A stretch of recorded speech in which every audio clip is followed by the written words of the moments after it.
I am Amanda Reed, 32 years old, and I have always lived in my sister Stephanie's shadow. At a fancy dinner celebrating her engagement, Stephanie mockingly introduced me to her wealthy fiancé Jacob and his family as just an admin. When Jacob politely asked what exactly I did, I replied with one word that changed everything. The entire table froze. His parents looked pale. Stephanie was confused.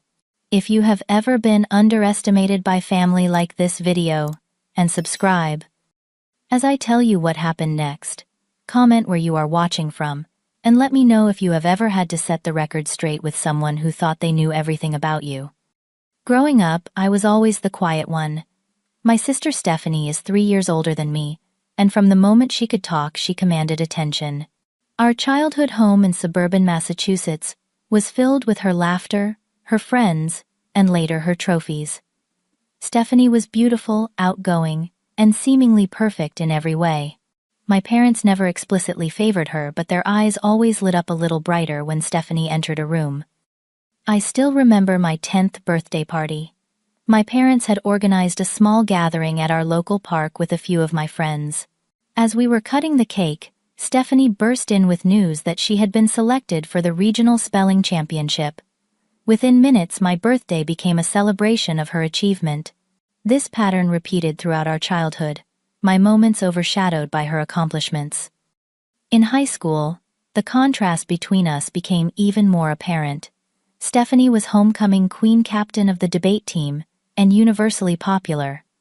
I was quiet and studious, preferring the library to social gatherings.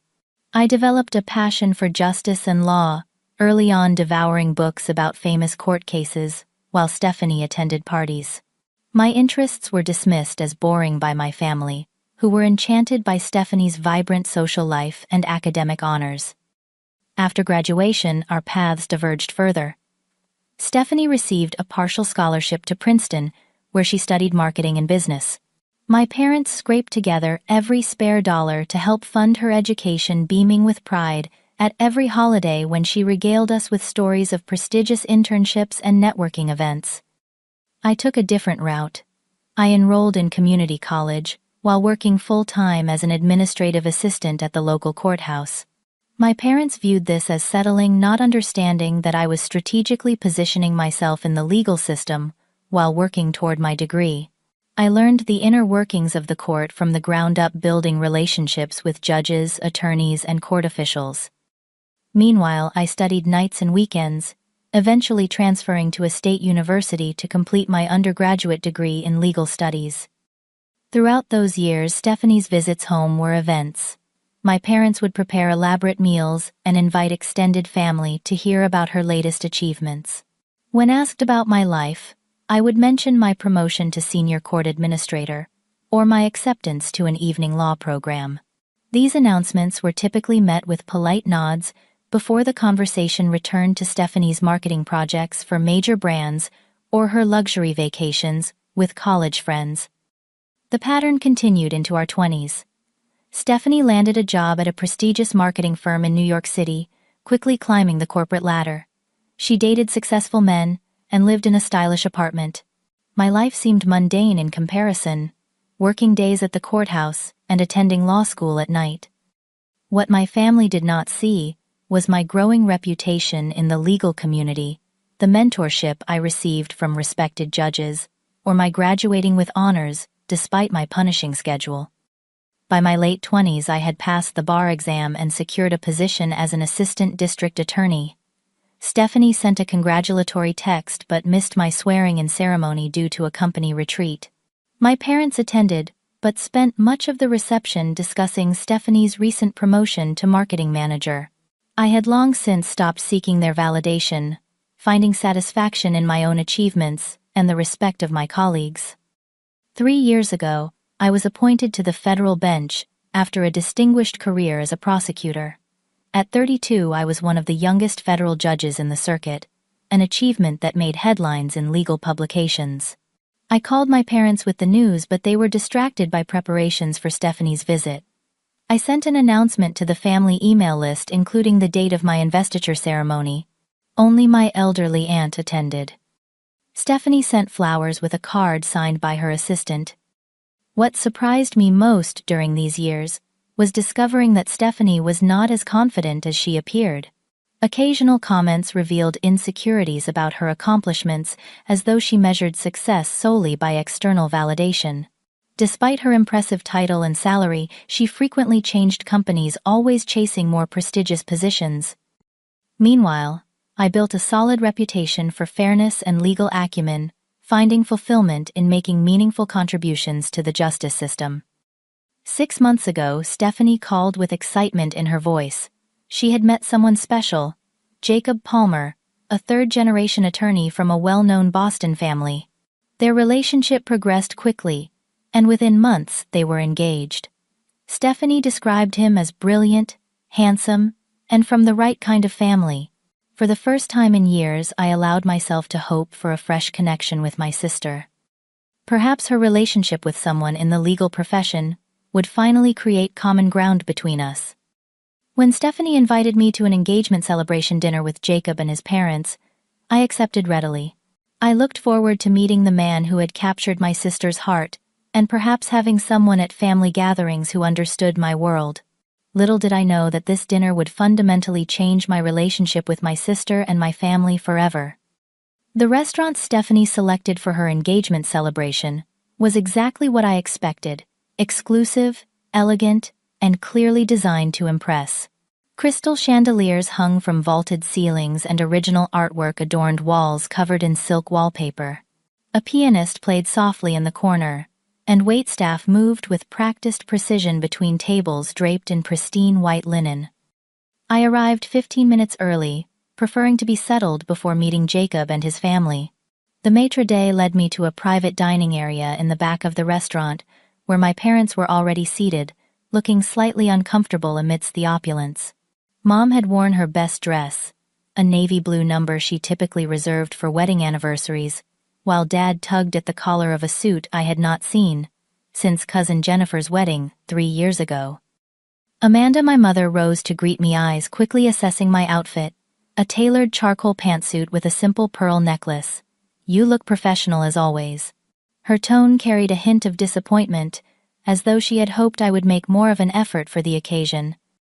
I had carefully chosen my attire, professional, but not flashy.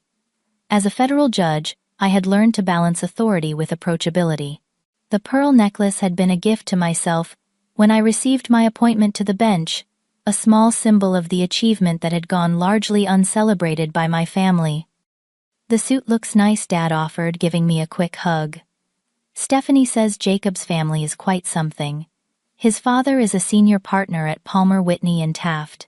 The nervousness in his voice revealed his awareness of the social dynamics at play. We were about to meet people who moved in circles far above our middle-class background. Before I could respond, Stephanie swept into the room in a designer dress that probably cost more than my monthly mortgage payment. Her engagement ring caught the light, a diamond so large it bordered on ostentatious. Behind her stood a tall, well-dressed man with thoughtful eyes and a confident smile. "Everyone," Stephanie announced with the flair of a talk show host, "this is Jacob." She looped her arm through his possessively.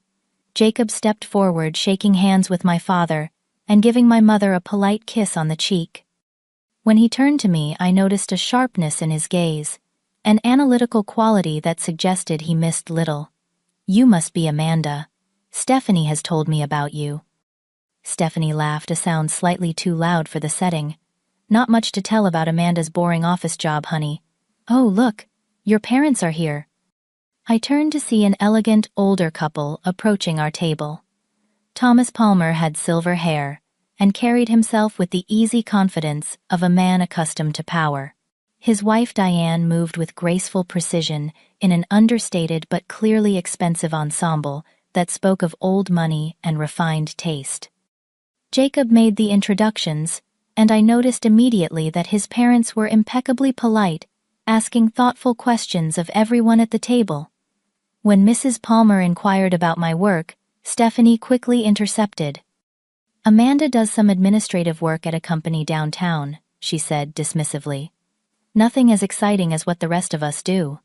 "Jacob, Did you tell them about that new client your firm just signed?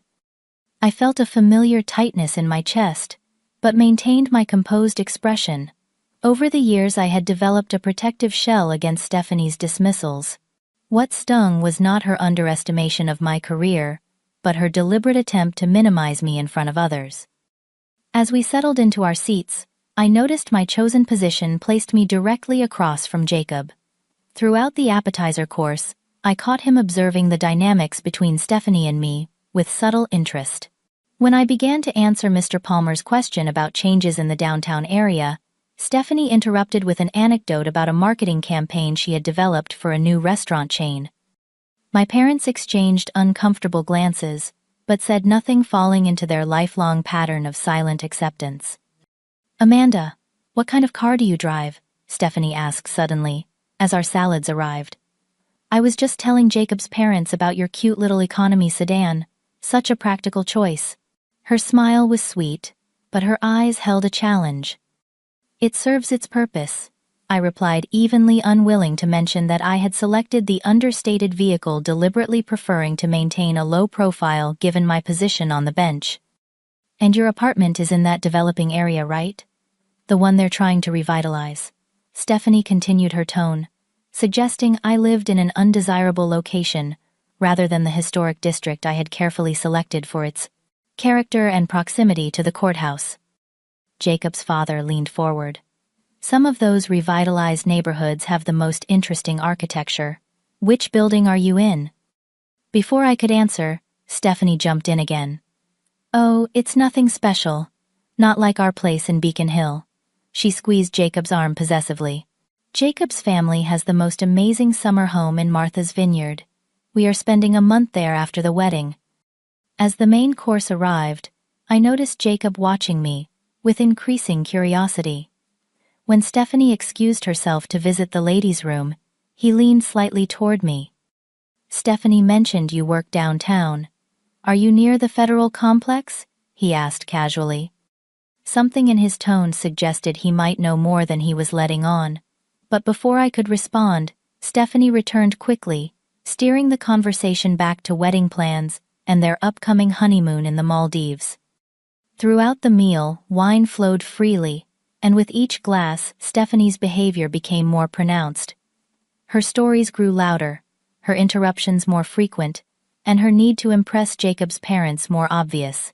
What I found most interesting was the subtle shift in Jacob's parents' demeanor, from polite interest to careful observation. They were assessing not just Stephanie, but the family dynamic as a whole. "My daughter has always been exceptional," my father offered during a brief lull. "First in her class homecoming queen, and now marketing director by 35. We always knew she was destined for great things." I noticed my mother's quick glance in my direction, a rare acknowledgement of the imbalance in their attention. For a moment I thought she might mention my achievements, but instead she simply nodded in agreement with my father.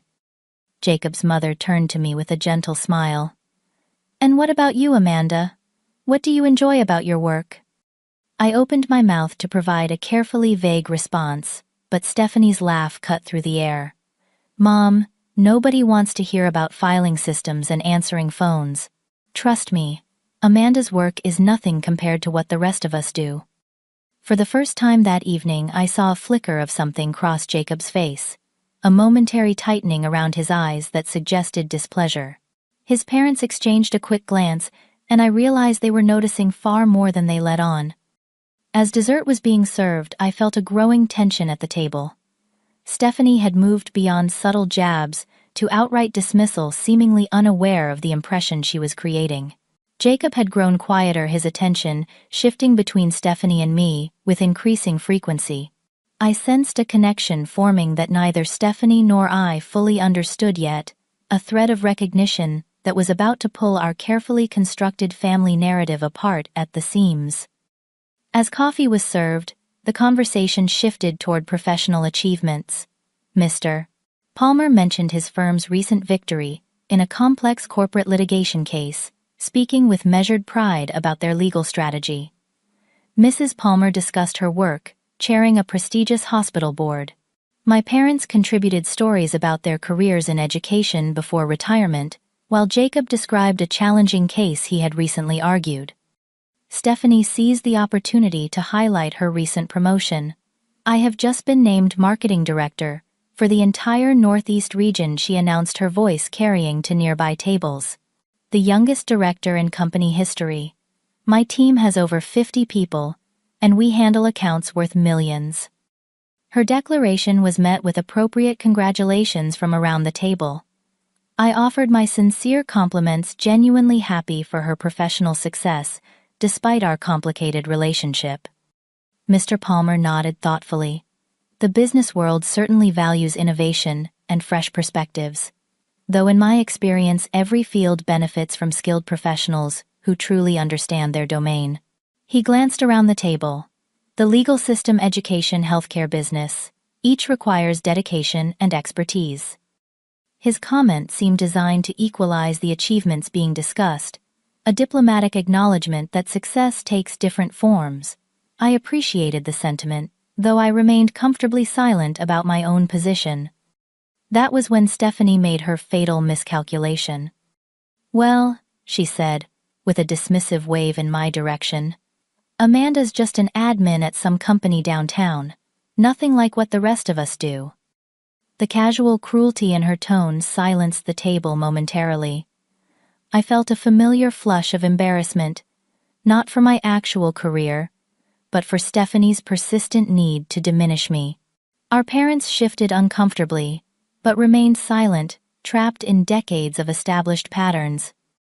Mr. Palmer, perhaps sensing my discomfort or simply out of genuine curiosity, turned to me. "What kind of administrative work do you do?" "Amanda, administration can be the backbone of any organization." His question was respectful, offering me an opportunity to speak for myself. Before I could respond, however, Stephanie interjected again. "Oh, you know, typical office stuff," she said, with exaggerated patience, as though explaining something obvious to a child. "Answering phones, scheduling meetings, filing papers. Important in its way, I suppose, but not exactly challenging. Amanda has always preferred the quiet life, staying behind the scenes." She turned to Jacob with a smile. "Not everyone can handle the pressure of high-stakes careers like ours, honey." I watched a series of emotions cross Jacob's face. Confusion, then dawning comprehension, followed by something that looked remarkably like concern.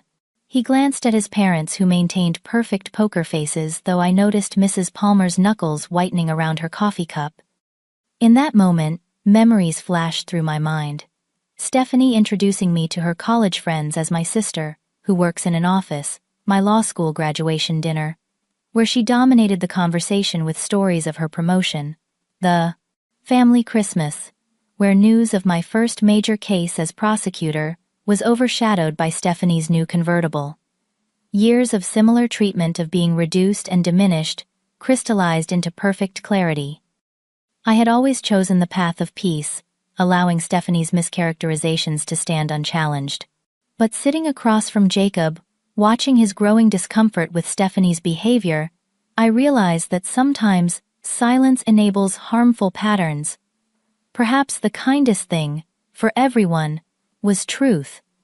Jacob set down his coffee cup deliberately and turned to face me directly. His eyes held a question, and something told me he already suspected the answer.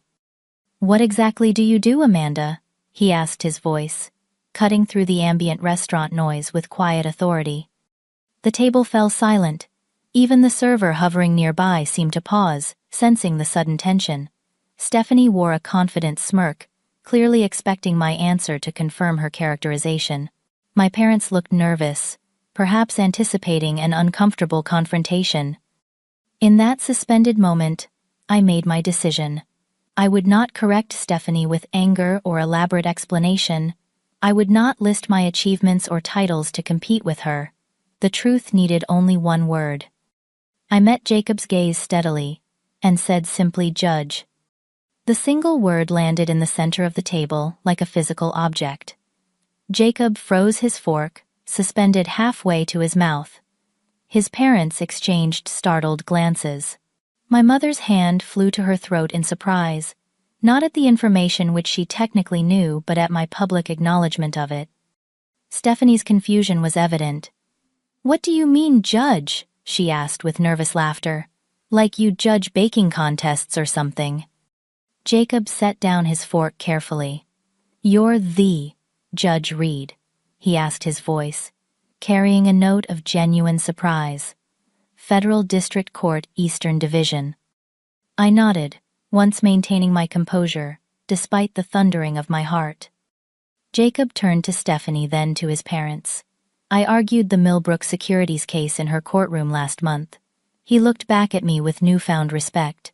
"Your ruling on the admissibility of the electronic evidence was masterful.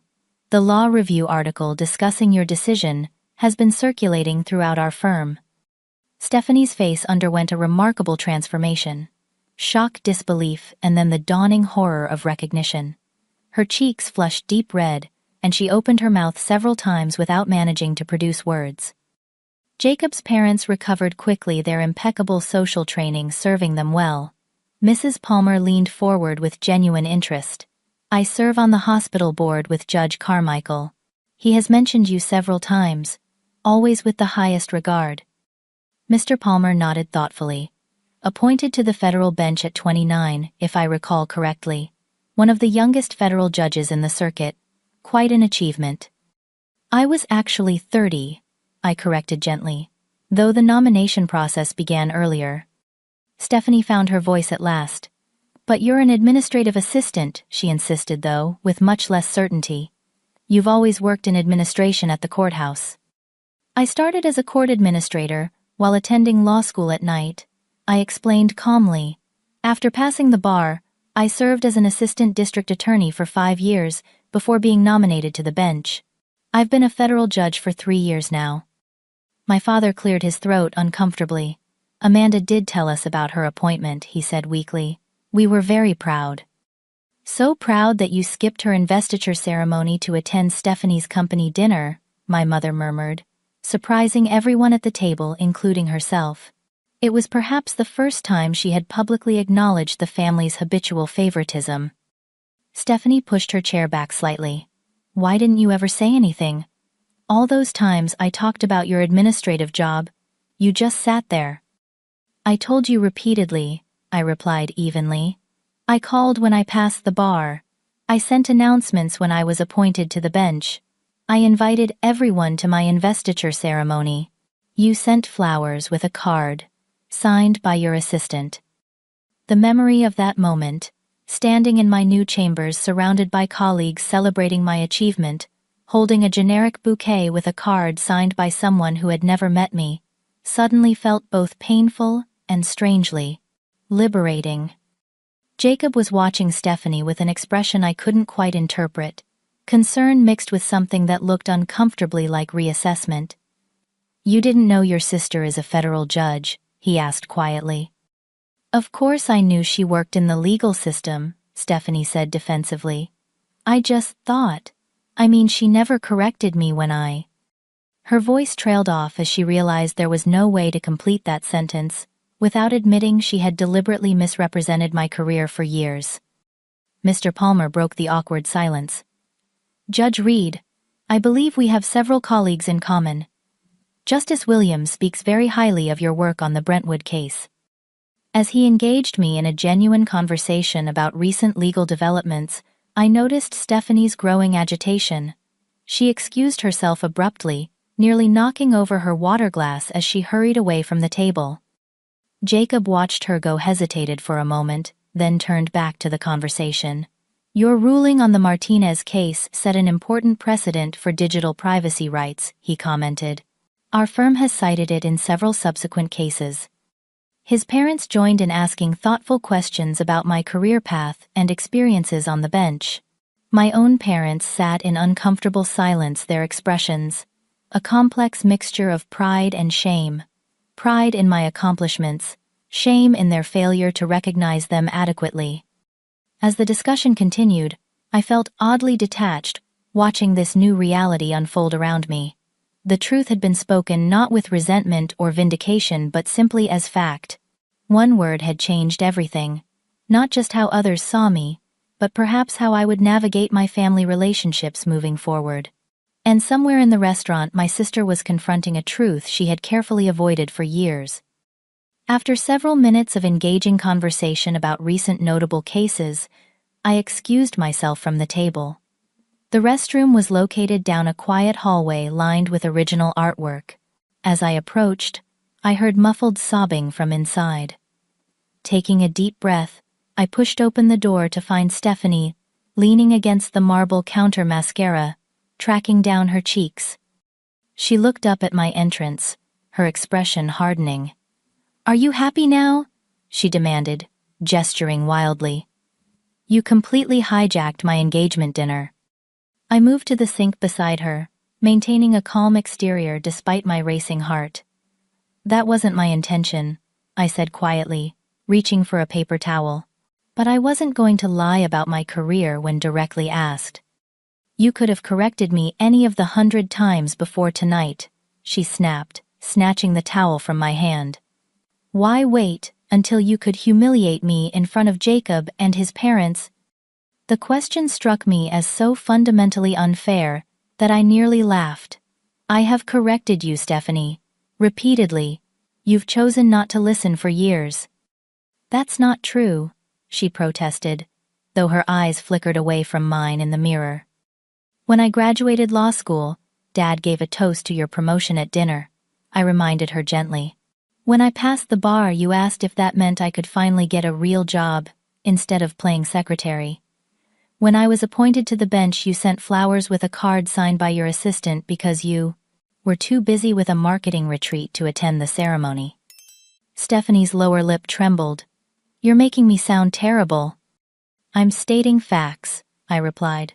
"For whatever reason, you've needed to see me as less accomplished than you. I stopped correcting your mischaracterizations years ago because it never made a difference." Her shoulders slumped slightly. "So you just waited for the perfect moment to expose me as a liar to my future husband." Jacob asked me a direct question. I gave an honest answer. I met her gaze steadily. "I have never undermined you, Stephanie. I've celebrated your achievements, attended your events, and supported your career. I simply expected the same courtesy tonight." Stephanie turned away, pressing her hands against the counter. "You don't understand what it's like," she said, her voice cracking. "You've always been the smart one, the one who got perfect grades without trying. Everything comes easily to you." Her words stunned me. "Is that really what you think? That everything has been easy for me?" "Of course it has," she exclaimed. "You breezed through school while I struggled for every A. You remember everything you read. You can debate anyone into a corner. Do you have any idea what it's like competing with that?" "We weren't in competition," I said, genuinely confused. "And nothing about my career path has been easy. I worked full-time while attending night classes. I studied during lunch breaks and on weekends for years." "But you're so naturally brilliant," she insisted. "I've had to work twice as hard for half the recognition in our family." I stared at her, truly bewildered. "Recognition? Mom and Dad have celebrated your every achievement since kindergarten. They've hung your trophies, framed your diplomas, and told everyone about your accomplishments. They barely acknowledged my law school graduation because it conflicted with your company party." Stephanie's expression changed, moving from defensiveness to something more vulnerable. "That's just the external stuff," she said quietly. "They've always admired you more. Why can't you be thoughtful like Amanda? Amanda would have planned ahead. Amanda never gives us trouble.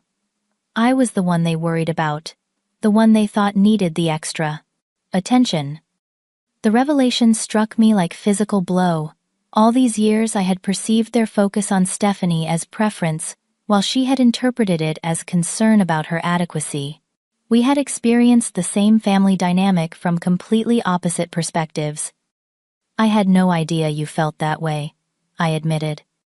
Stephanie wiped at her eyes, smearing her mascara further. "When I met Jacob, I was so excited. He's brilliant and successful, and comes from this amazing family. I thought finally I had found someone who would be impressed with me, not measuring me against my genius sister." "Is that why you've been so dismissive of my career?" You were afraid Jacob would be more impressed with me than with you. She nodded miserably. His family is all about achievements and intelligence. They value education and professional success above everything. When I found out his mother serves on boards with judges, I panicked. I couldn't bear the thought of being overshadowed at my own engagement dinner. For the first time, I saw clearly how our parents' well-intentioned but imbalanced parenting had affected us both, giving me the impression they favored Stephanie while convincing her she was somehow inadequate compared to me. The realization brought a wave of empathy despite years of hurt. "Stephanie," I said gently, "Jacob chose you. He loves you for who you are, not for some comparison to me or anyone else. But relationships have to be built on honesty." "He's going to break up with me," she whispered, fresh tears welling. "He values honesty above everything, and I've been lying about my own sister." "You haven't been lying about yourself," I pointed out. "Your achievements are real. Your success is genuine. The only falsehood was about me, and that can be corrected." She looked up, vulnerability plain on her face. "Do you hate me for how I've treated you?" The question deserved honest consideration. "I've been hurt," I acknowledged, "many times. But no, I don't hate you. You're my sister. I just want a relationship based on mutual respect." "I do respect you," she said, surprising me. "I always have. That's part of the problem. I respect you so much that it terrifies me." The admission hung between us, a first step toward understanding. I reached out and squeezed her hand briefly. "We should get back before they send a search party." Stephanie nodded quickly, repairing her makeup with practiced efficiency. Before we left the restroom, she turned to me with unusual hesitation. "What do I say to Jacob?" "The truth," I suggested. "That you've struggled with insecurity about our relationship and made poor choices as a result. That you're sorry and want to start fresh." "And will you? Will you help me? Not make things worse?" The question contained a vulnerability I had rarely seen from my confident sister. "I'm not here to punish you, Stephanie. I'm here to celebrate your engagement. Let's focus on that." She nodded gratefully, and we made our way back to the table together. As we approached, I noticed Jacob watching us with a thoughtful expression. When Stephanie took her seat beside him, he placed his hand over hers in a subtle gesture of support. Whatever his thoughts about the evening's revelations, he clearly cared about her feelings. "Everything all right?" he asked quietly. Stephanie glanced at me before responding. "We needed to clear a few things up. I owe everyone an apology, especially Amanda." My parents looked startled at this unprecedented development. Jacob's parents maintained polite expressions, though I detected genuine interest beneath their social poise. "I haven't been entirely truthful about Amanda's career." Stephanie continued, her voice gaining strength. "The truth is, my sister is a federal judge, and I've been jealous and insecure about her success. I'm sorry for misrepresenting who she is." The simple admission clearly cost her considerable pride. Jacob squeezed her hand, his expression softening. "Thank you for being honest," he said. Then, turning to me, he added, "And thank you, Judge Reed, for your grace in a difficult situation." "Please, it's Amanda tonight," I insisted. "We're here to celebrate your engagement, not my career." Mr. Palmer raised his glass. "To honesty and new beginnings," he proposed. "And to what I suspect will be interesting family gatherings for years to come." The toast broke the tension, allowing conversation to resume with a new, more authentic quality. As coffee and dessert were served, Jacob's parents engaged me in genuine discussion about my work, while Stephanie made visible efforts to show interest in my responses. My own parents remained uncomfortably quiet, processing their role in the dynamic that had culminated in tonight's revelation. My mother caught my eye once, her expression conveying a complex mix of emotions: pride, regret, and a question about forgiveness that would require more than this evening to address. As the dinner drew to a close, Jacob asked Stephanie to step outside with him for a moment. Through the restaurant's front windows, I could see them engaged in serious conversation on the sidewalk, Jacob speaking intently, while Stephanie listened with uncharacteristic stillness. "Your sister loves you very much," Mrs. Palmer observed, following my gaze. "Fear does strange things to people, especially fear of losing someone's good opinion." "She's lucky to have you as family," Mr. Palmer added. "Both of you have impressive careers, but character reveals itself in moments like tonight. You showed remarkable restraint and compassion." Their kindness brought unexpected emotion to my throat. "Stephanie is a genuinely talented marketing executive," I said. "Her accomplishments are real and impressive. I hope tonight doesn't overshadow that." "Different strengths make a family stronger," Mrs. Palmer replied. "Our son clearly cares deeply for your sister. I suspect this evening, difficult as it was, will ultimately strengthen their relationship through honesty." When Jacob and Stephanie returned to the table, a subtle shift had occurred. They remained physically close, but something in their interaction had deepened.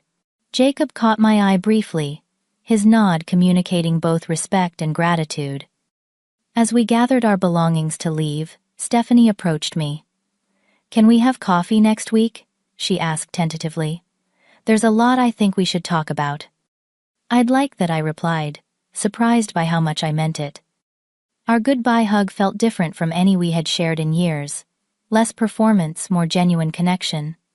As Jacob and I shook hands, he leaned in slightly. "Thank you for handling this with such dignity," he murmured. "It means more than you know." Driving home, I felt oddly lightened. One word, judge, had collapsed a facade maintained for years. The path forward with my family remained uncertain, but for the first time in memory, it would be built on truth rather than comfortable fictions. That foundation, however, rocky, initially offered possibilities that had previously seemed unattainable. The next morning, I awoke to a text from my mother. "Can we talk? Your father and I have been thinking about a lot of things." I replied with an invitation for coffee that weekend, knowing we needed a conversation long overdue. Before I could set my phone down, another message appeared. This one from Jacob. "Thank you again for last night. Stephanie and I had a long talk afterward. She loves you very much, but has struggled with comparison for years. I hope we can all move forward with more understanding." His message surprised me, not just the sentiment but the fact that he had obtained my number and reached out independently. It suggested a thoughtfulness that Stephanie had never mentioned in her descriptions of him. As I prepared for court that morning, reviewing briefs for a complex patent case, my phone rang again. Stephanie's name appeared on the screen, unusual for a weekday morning when she would typically be preparing for work. "Amanda," she began without preamble, her voice hoarse as though she had been crying. "Can I come see you? Today, if possible. I called in sick to work." "I have court until 3, I replied. "But I could meet you at my chambers afterward." "Is that appropriate? Meeting at the courthouse?" The hesitation in her voice revealed how little she knew about my daily life. "Of course. Judges have family visitors occasionally. Just tell security you're here to see me and they'll call up." At 4:15 that afternoon, my assistant knocked on my door. "Your sister is here, Judge Reed." Stephanie entered my chambers with visible trepidation. Her eyes widened as she took in the space.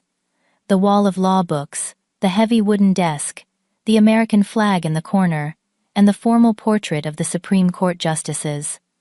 "This is where you work?" she asked softly. "Home away from home," I confirmed, gesturing to the sitting area where I typically met with attorneys for informal conferences. Stephanie perched on the edge of a leather chair, looking uncharacteristically uncertain. Gone was the polished marketing executive from dinner. In her place sat a woman with minimal makeup, casual clothes, and red-rimmed eyes. Jacob and I talked until 3 in the morning. She began twisting her engagement ring nervously. He was upset, not angry exactly, but disappointed that I had deliberately misrepresented you for so long. "And what did you tell him?" I asked, keeping my tone neutral. "The truth," she said simply. "That I've spent my entire life feeling like I was competing with you. That I've been terrified of being seen as the less successful sister. That I deliberately downplayed your achievements because I was afraid of being overshadowed." She looked up, meeting my gaze directly. He asked me a question that no one has ever asked before. What would happen if you stopped competing with Amanda and started celebrating her instead? The question hung in the air between us, profound in its simplicity. I didn't have an answer, Stephanie admitted. The idea of not seeing us as rivals has never occurred to me. Which is pretty messed up, isn't it? Family dynamics run deep, I observed. We fall into patterns established in childhood and rarely question them as adults. Stephanie nodded. Jacob helped me see how my insecurity has been driving me to chase external validation, bigger titles, more money, prestigious connections. She gestured around my chambers. While you've been doing meaningful work that actually matters. Your work matters too, I countered. Effective marketing helps businesses grow and connects consumers with products they need. Different fields, different contributions. But that's just it, she said with sudden intensity. I've never looked at it that way. I've only seen success as a zero-sum game. If you're winning, I must be losing. Jacob asked me, what would happen if we could both win, just in different arenas? Her insight surprised me. That's a profound shift in perspective. It feels scary, she admitted. If I'm not competing with you, if I'm not trying to prove I'm better, then who am I? What's driving me? The vulnerability in her question touched me deeply. For perhaps the first time, I was seeing past Stephanie's carefully constructed facade to the insecure person beneath. Maybe the better question is, what would you do if you were only competing with yourself? I suggested. If your goal was becoming your best self, rather than outshining someone else. Stephanie considered this. I don't know, she said finally. I've never thought that way. It might be worth exploring, I offered. What truly matters to you about your work? What aspects bring you genuine satisfaction, separate from status or recognition? She was quiet for a long moment. I like solving problems, she said finally. Finding creative ways to communicate complex ideas. Building campaigns that actually connect with people. That sounds fulfilling, I observed, and entirely separate from any comparison to me or anyone else. Jacob said something similar, she acknowledged. He thinks I should consider therapy to work through some of these competitive feelings. She glanced up quickly. What do you think about that? The question represented a seismic shift in our relationship. Stephanie actually seeking my opinion on a personal matter with apparent sincerity. I think it shows wisdom to seek professional support when navigating difficult emotional terrain, I said carefully. Many of my colleagues use therapy to manage the stresses of the bench. There's no shame in seeking help to become healthier. Stephanie nodded slowly. I scheduled an appointment for next week, she admitted. I think I've been using our rivalry to avoid looking at some things in myself. We sat in companionable silence for a moment, the tension between us easing into something more contemplative. Our parents called me this morning, Stephanie said eventually. They're pretty upset about last night. Mom was crying, saying she had no idea how much they had hurt you by focusing so much on me. It wasn't deliberate on their part, I said, surprising myself with how much I meant it. They probably thought I was more self-sufficient, that I needed less overt support. That's exactly what Mom said, Stephanie confirmed. She said you always seemed so capable while I was more demanding of attention. She grimaced. Not exactly flattering to hear, but probably accurate. They did their best, I offered. Parenting doesn't come with a manual for balancing attention between very different children. You're being incredibly understanding about all this, Stephanie observed. I'm not sure I would be so forgiving if the situation were reversed. I considered her observation. It's not about forgiveness so much as moving forward. Holding on to resentment wouldn't serve any purpose.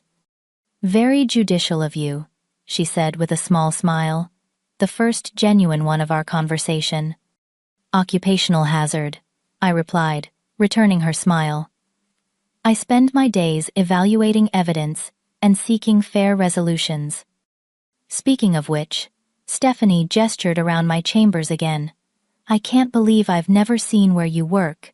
I can't believe I've never asked about your cases or your experiences as a judge. Her voice dropped. I've missed so much of your life. Because I was too busy being jealous to be interested. We can change that moving forward, I suggested. If you'd like to. I would? She said with surprising firmness. I want to know my sister, the real person, not the competitor I've imagined. As we talked further, Stephanie asked questions about my work, thoughtful, interested questions about memorable cases, daily challenges, and what I found meaningful about being a judge. For the first time in our adult lives, we were having a genuine conversation about my world, and I found myself sharing insights and experiences I had never expected to discuss with her.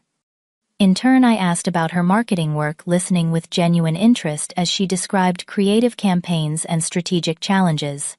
Without the lens of competition, I could appreciate her intelligence and professional skill in a new light. When she finally glanced at her watch, we were both surprised to discover 2 hours had passed. I should let you go, she said, rising reluctantly. You probably have important judge things to do. Just reviewing briefs for tomorrow's hearings, I admitted. But they do need attention. At the door to my chambers, Stephanie paused. Can we do this again? Maybe dinner next week? I'd like that, I said sincerely. She hesitated, then stepped forward to hug me. Not the quick perfunctory embrace we typically exchanged at family gatherings, but a real hug, communicating genuine emotion. I'm sorry, she whispered, for years of treating you like a rival instead of a sister, for missing your investiture, for all of it. I know, I replied, simply returning her embrace. We start fresh from here. As I watched her walk toward the elevators, I felt cautiously optimistic about the possibility of building a new relationship with my sister, one based on mutual respect and genuine interest, rather than competition and misunderstanding. The path wouldn't be smooth or straightforward, but for the first time in years it seemed possible. Later that evening, my phone chimed with a text from Jacob. Stephanie told me about your conversation today.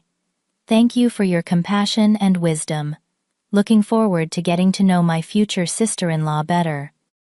I smiled at the message, appreciating his involvement in what was clearly a healing process for Stephanie. Perhaps her instincts about him had been right after all. He seemed to be exactly the partner she needed to grow into her best self. The remainder of the dinner unfolded with a new dynamic. Jacob's parents, now aware of my position, engaged me in conversation about recent cases and legal developments. Thomas Palmer mentioned several colleagues we had in common, while Diane expressed interest in having me speak at a charity foundation event they chaired. We host a scholarship fundraiser for first-generation law students each spring, she explained. Having someone who has risen to your position at such a young age would be incredibly inspiring for the recipients. I noticed how carefully Jacob was watching Stephanie throughout these exchanges, not with disapproval, but with thoughtful assessment of how she was handling the situation. For her part, Stephanie made visible efforts to show genuine interest in the conversation about my work, asking questions that revealed her desire to understand this part of my life she had previously ignored. My parents remained noticeably quiet, their expressions, a complex mixture of pride and discomfort. I caught my mother's eye briefly, and the shame I saw there made me realize they were processing their own role in our family's dynamics.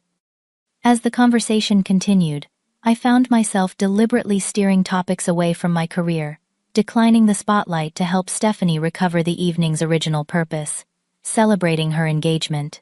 When Jacob's father asked about a recent high-profile case, I provided a brief response before asking Jacob about his plans for their honeymoon destination. Jacob smiled gratefully at the redirect. We're thinking Bali, he said, covering Stephanie's hand with his. Stephanie has always wanted to see the temples at sunrise. Stephanie has an amazing eye for beauty, I added sincerely. Her Instagram feed from your trip to Croatia last summer was stunning. My sister looked at me with surprise, clearly not expecting me to remember or mention her travel photography. You follow my Instagram? Of course, I replied simply. Your composition is remarkable. I particularly loved the series from the lavender fields. A genuine smile spread across her face. Not the practiced, polished expression she typically wore at family gatherings, but something more authentic. Thank you. I took a photography course last year to improve my techniques. As dessert arrived, I noticed Jacob gently guiding Stephanie away from the table for a private conversation. Through the restaurant's front windows, I could see them engaged in serious discussion on the sidewalk, Jacob speaking intently while Stephanie listened, with uncharacteristic stillness. His expression was serious but kind, his body language supportive rather than accusatory.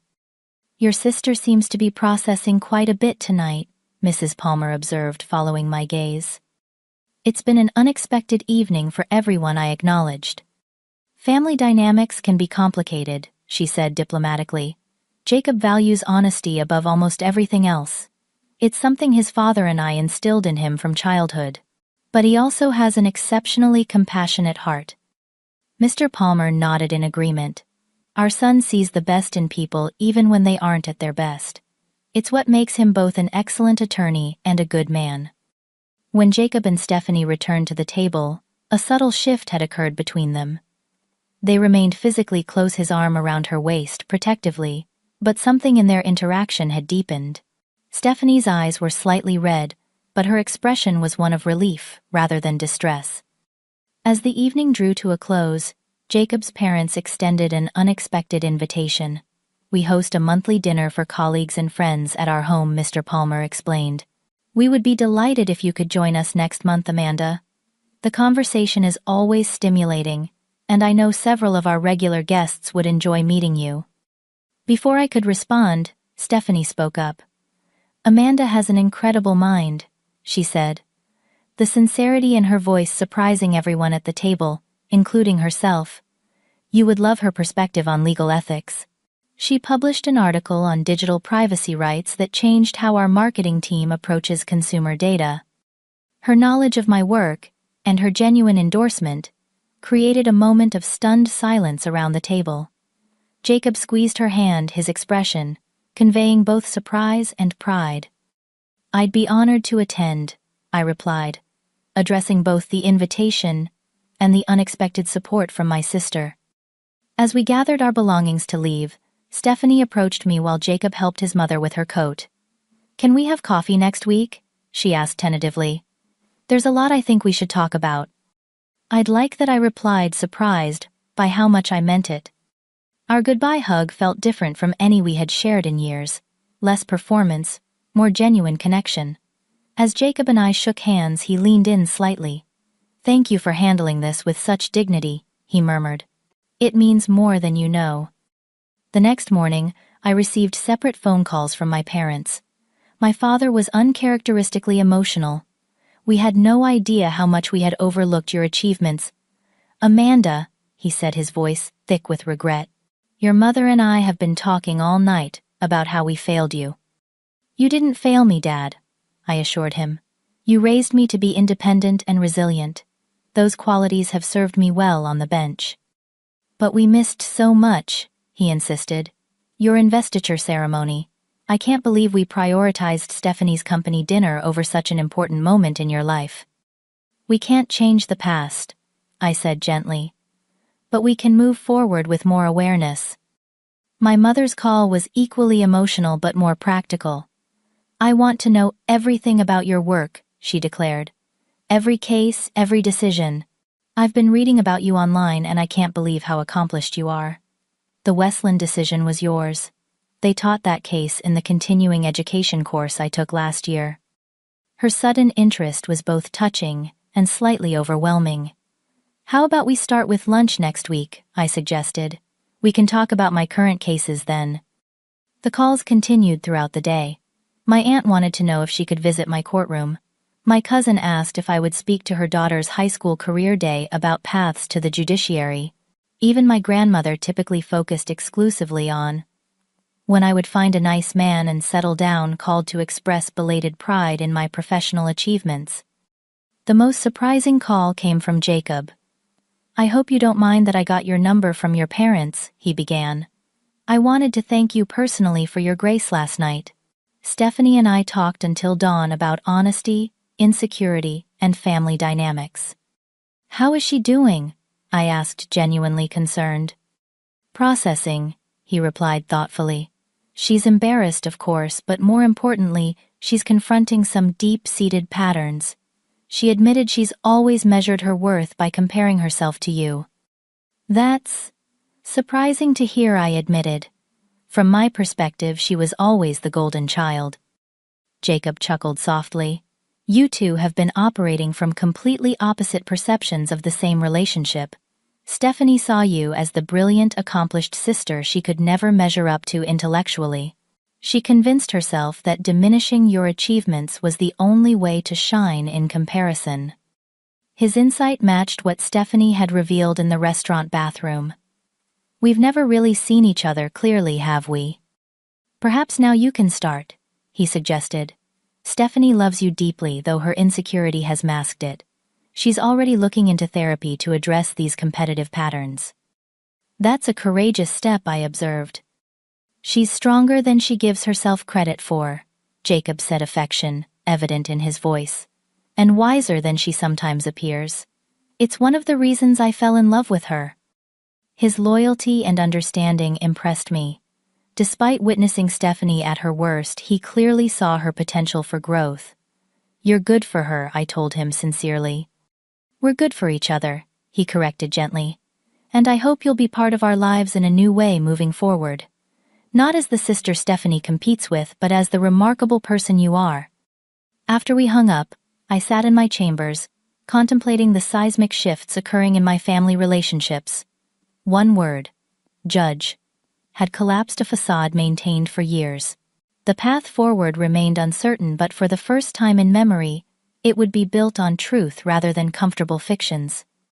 That evening, I received a text from Stephanie, meeting with therapist scheduled for Thursday. Coffee on Saturday. I want to hear about your current cases. Really hear about them this time. I smiled as I typed my reply. Saturday works. I'll bring the Clemson brief. It's a fascinating First Amendment issue. Her response came immediately. Looking forward to it. And Amanda, thank you for giving me another chance. As I prepared for court the next morning, I realized that the simple acknowledgement of my professional identity had created space for something I had long stopped hoping for, an authentic relationship with my sister, based on mutual respect and genuine interest rather than competition and misunderstanding. The path wouldn't be smooth or straightforward, but for the first time in years it seemed possible. 3 months after the fateful engagement dinner, I sat across from Stephanie at our now regular Saturday morning coffee meetup. The change in our relationship was still surprising to me, not just the frequency of our contact, but the quality of our interactions. So, the privacy issue in the Henderson case hinges on whether metadata constitutes protected information, she asked, genuinely engaged in my explanation of a pending decision. Exactly, I confirmed, impressed by her grasp of the legal concepts. The precedents are split on whether users have a reasonable expectation of privacy for information they don't directly input but that their devices generate automatically. Stephanie considered this thoughtfully. From a marketing perspective, that metadata is gold. We build entire targeting strategies around it. But I can see the ethical concerns, especially when people don't understand what they're revealing through their digital footprint. These conversations had become a highlight of my week. An opportunity to discuss complex legal issues with someone who brought a different professional perspective. Stephanie's marketing background often provided insights about consumer behavior and communication that added nuance to my thinking about certain cases. More remarkable than our intellectual exchanges was the emotional honesty developing between us. Stephanie had been seeing a therapist, regularly confronting her lifelong patterns of competitive behavior and insecurity. Dr. Winters says, I used external validation as a substitute for self-worth, she explained during one of our early meetings, constantly seeking approval from others instead of developing my own internal measurements of success. Her willingness to examine these patterns impressed me. It couldn't have been easy to confront decades of established behavior, yet she approached the process with determination and growing self-awareness. For my part, I was learning to be more forthcoming about my achievements, rather than minimizing them to avoid conflict. When I received a prestigious appointment to the Judicial Conference Committee on Court Administration, I shared the news immediately, rather than downplaying its significance. "That's incredible," Amanda Stephanie had exclaimed, with genuine enthusiasm. "National recognition of your administrative expertise. We should celebrate." She organized a small dinner with our parents Jacob and a few close friends. My first experience of family genuinely celebrating my professional accomplishments. Our parents were making their own adjustments, working to balance their attention and interest between us. Mom had become almost comically diligent about knowing my court schedule, sometimes calling with more detailed knowledge of my upcoming cases than my own clerk possessed. "Mom, how did you know about the Perlman hearing?" "It was just added to the docket yesterday," I asked during one such call. "I check the district court calendar online every morning," she admitted. "I've set up Google alerts for your name too. I don't want to miss anything important again." Her overcorrection was both touching and slightly overwhelming, but it came from a place of genuine remorse and desire to change. Dad, meanwhile, had taken to sending thoughtful articles related to my areas of legal interest, often with insightful questions that showed he had actually read and considered the content. The most profound change, however, was in my relationship with Stephanie. The pretense and competition that had characterized our interactions for decades had given way to something more authentic. We still occasionally fell into old patterns, a flash of jealousy from Stephanie, a moment of defensiveness from me, but now we recognized these reactions and addressed them directly. "I noticed I felt envious when Mom kept talking about your interview in the Legal Times," Stephanie admitted during one coffee meeting. "Old habits die hard." But then I remembered what Dr. Winters said about celebrating others' success without diminishing my own value, and the feeling passed. Her honesty invited reciprocity. "I still sometimes expect you to dismiss my work," I confessed. "I catch myself preparing defensively for criticisms that aren't coming anymore." These honest exchanges were healing old wounds and building new understanding between us.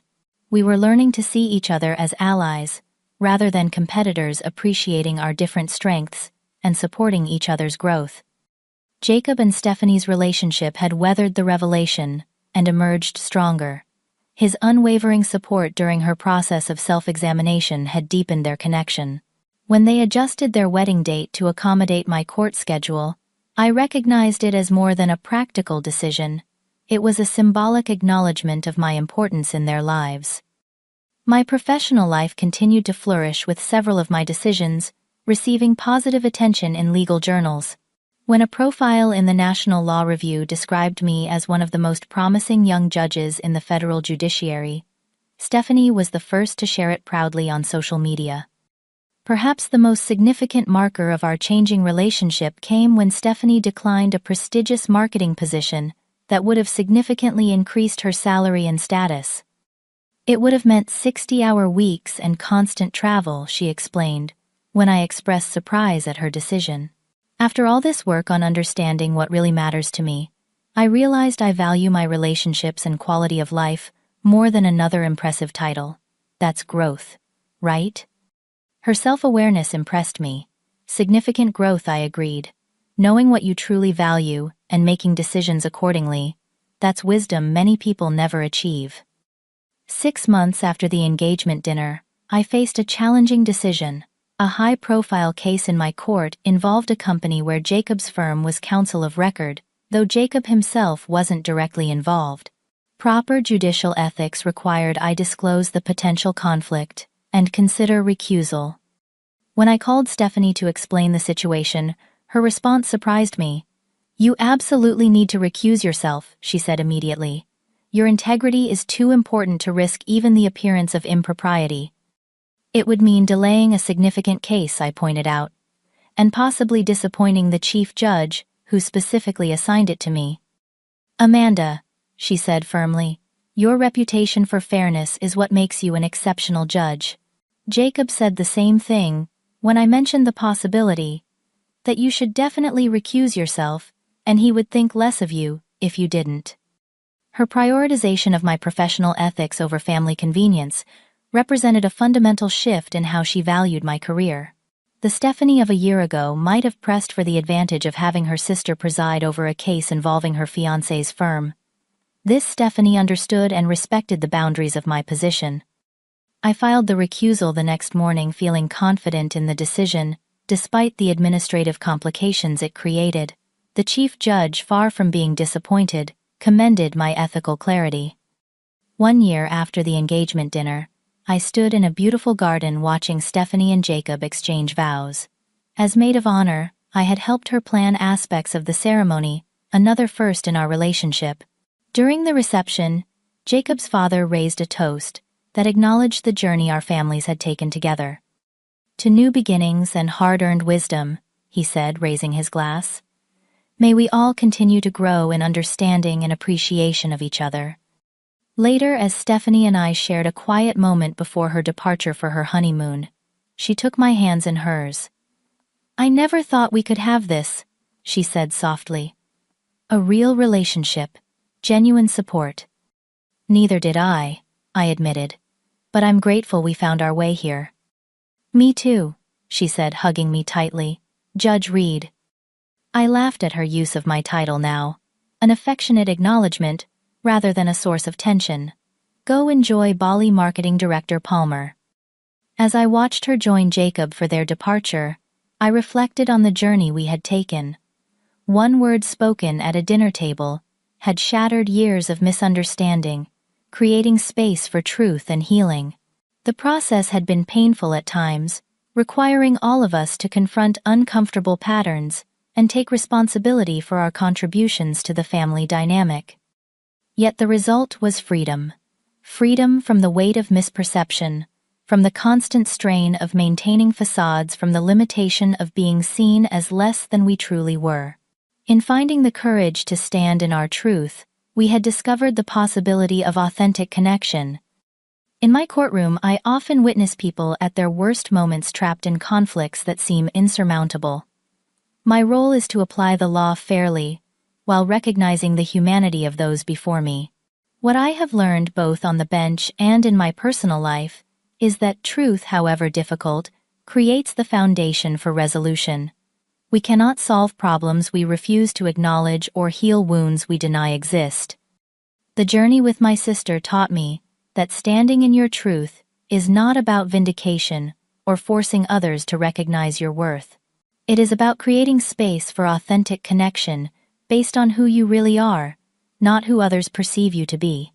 Sometimes that truth can be expressed in a single word, but its ripples can transform relationships in ways you never imagined possible. Have you ever had to set the record straight with someone who misunderstood or underestimated you? How did you handle that situation?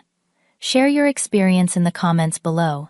If this story resonated with you, please like, subscribe, and share it with someone who might need to hear that standing in their truth can lead to healing and new beginnings. Thank you for joining me on this journey, and remember, you are the ultimate judge of your own worth, not anyone else.